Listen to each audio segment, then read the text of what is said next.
Le jour où je suis morte, j'avais 16 ans. J'étais dans un ranch en train de monter mon cheval préféré, Heather. Mes sœurs étaient avec moi là-bas. Nous avons eu un accident causé par un autre cheval, un cheval en fuite. Il s'est renversé en arrière, est tombé d'une colline et m'a écrasée. J'ai immédiatement et de manière inattendue quitté mon corps. Je me suis retrouvée à 9 ou 12 mètres dans les airs, regardant en bas mon corps sans vie. Alors que je regardais tout ce qui se passait, je me suis sentie vraiment mal. Je ne voulais pas que mes sœurs me voient mourir. Mais j'ai remarqué une lumière au-dessus de mon épaule droite, une lumière dorée qui coulait. Je me suis retournée pour regarder, et il y avait un homme qui flottait là-haut avec moi. Je l'ai reconnu immédiatement, ce qui était assez inhabituel. Je n'aurais pas dû le reconnaître. J'ai été élevée dans une famille juive athée. Je savais que c'était Jésus. Dès que je l'ai reconnu, j'ai dit « Salut, je te connais ». Il a flotté juste à côté de moi et c'était en quelque sorte le début de mon aventure. C'est incroyable et intéressant de voir comment j'ai reconnu Jésus tout de suite. Mais comme je viens de le dire, j'ai grandi dans une famille juive, agnostique et athée. C'est incroyable que j'ai pu comprendre qui était Jésus. Beaucoup se demandent s'il avait une apparence physique, à quoi il ressemblait. Il avait une apparence physique. C'était un homme. Je savais qu'il était plus qu'un homme, mais il semblait être un homme. Mais c'était un homme parfait. Je dis toujours que je ne pouvais pas détourner le regard de son visage. Son visage était la chose la plus importante à cause de la joie et de l'amour qui émanaient de ses yeux. Je ne voulais pas détourner le regard de son visage. J'ai mentionné qu'il y avait tellement de joie et d'humour qui émanèrent de lui. Dans les moments suivants, il a commencé à me montrer une rétrospective de ma vie. Mais quand je regarde en arrière, je le vois avec moi dans les moments de souffrance. Je le vois avec moi tout le temps. Je n'étais jamais seule. Dans un sens, je le savais, mais je ne le savais pas non plus. Donc, cette rétrospective de ma vie me montre que Jésus est avec moi quand je pleure, quand j'ai de la joie, tout au long de ma vie, et même dans des moments où il me berçait pour m'endormir la nuit. Je ne savais pas que c'était lui. J'avais juste l'impression que je parlais à Dieu tout le temps. Je croyais en Dieu malgré l'athéisme de mes parents. Je lui parlais tous les soirs, et j'avais l'impression qu'au bout d'un moment, il était temps d'aller dormir. Je sentais comme si j'étais enveloppée dans la chaleur d'un nuage. Je pouvais sentir mon lit se balancer d'avant en arrière, et même de haut en bas. Je savais que c'était Dieu qui faisait ça pour moi. Mais je ne savais pas que c'était Jésus jusqu'à ce que je le voie dans la rétrospective de ma vie faire exactement ce que j'imaginais Dieu faire. Beaucoup de gens pensent que lorsqu'ils rencontreront Jésus à leur mort, ils auront des questions à lui poser sur les raisons pour lesquelles ils ont souffert, ou pourquoi certaines choses sont arrivées. Mais pour moi, je n'avais pas beaucoup de questions, parce que toutes mes questions, à l'époque, ont trouvé une réponse. Elles avaient disparu. Et tout avait un sens. Si on me demande maintenant ce qui avait exactement un sens, je ne peux pas répondre à cela parce que je ne m'en souviens pas. Mais tout avait un sens, et j'ai réalisé que même à travers la souffrance, Dieu était avec moi. Il y avait un but à cette souffrance. Ce voyage avec Jésus était si beau et il s'est poursuivi jusqu'à ce que je sois avec Dieu le Père. C'était incroyable. Je me suis tellement amusée avec Jésus. Nous avons surfé sur une vague de lumière et je pouvais voir toute cette lumière de toutes les couleurs sous nos pieds.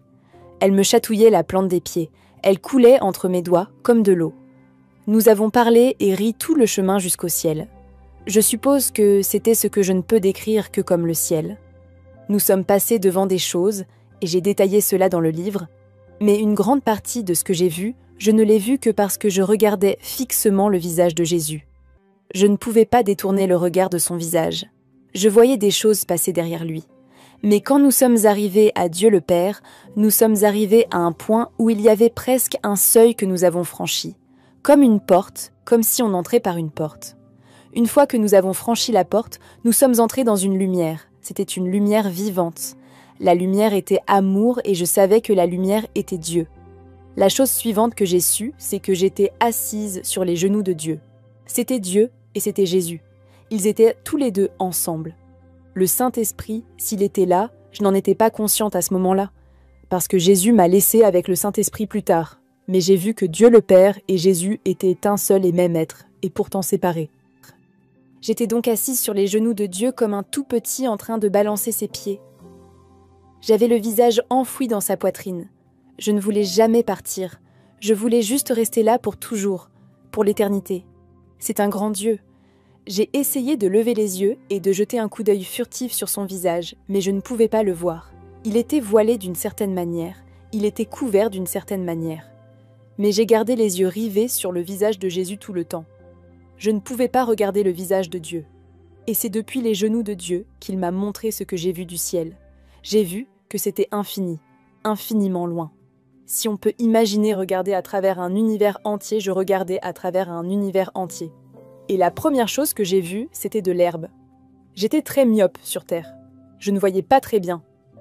Mais je pouvais voir parfaitement et je pouvais voir de l'herbe verte. Je pouvais voir chaque brin d'herbe de cette vaste prairie, de cette prairie infinie.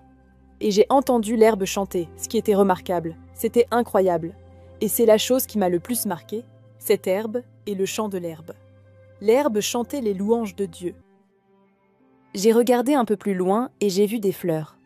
J'ai vu des fleurs de toutes les couleurs, mais je revenais sans cesse à ces fleurs vraiment bleues qui ressemblaient à des iris. J'ai regardé plus loin et j'ai vu des bosquets et des bosquets d'arbres. Ils ressemblaient un peu à des trembles.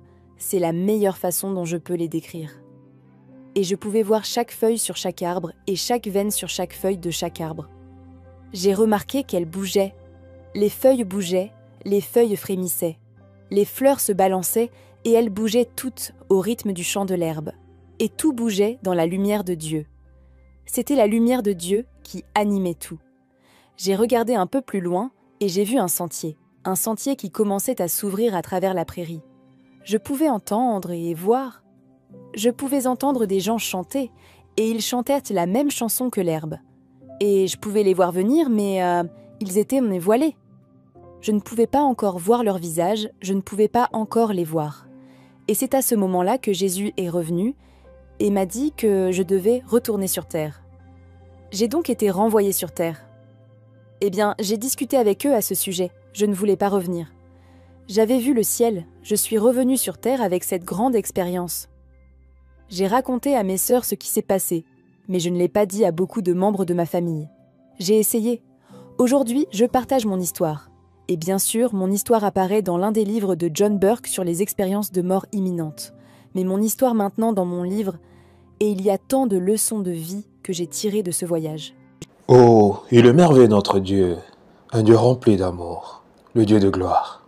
Si l'herbe peut louer l'Éternel, et si l'Éternel peut recevoir la louange de l'herbe et des fleurs, à combien plus forte raison la louange de celui que l'Éternel a créé à son image et à sa ressemblance.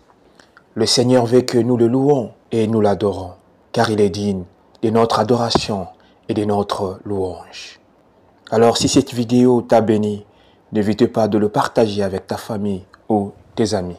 Et abonne-toi pour ne pas manquer nos prochaines vidéos. Que le Seigneur vous bénisse. Amen.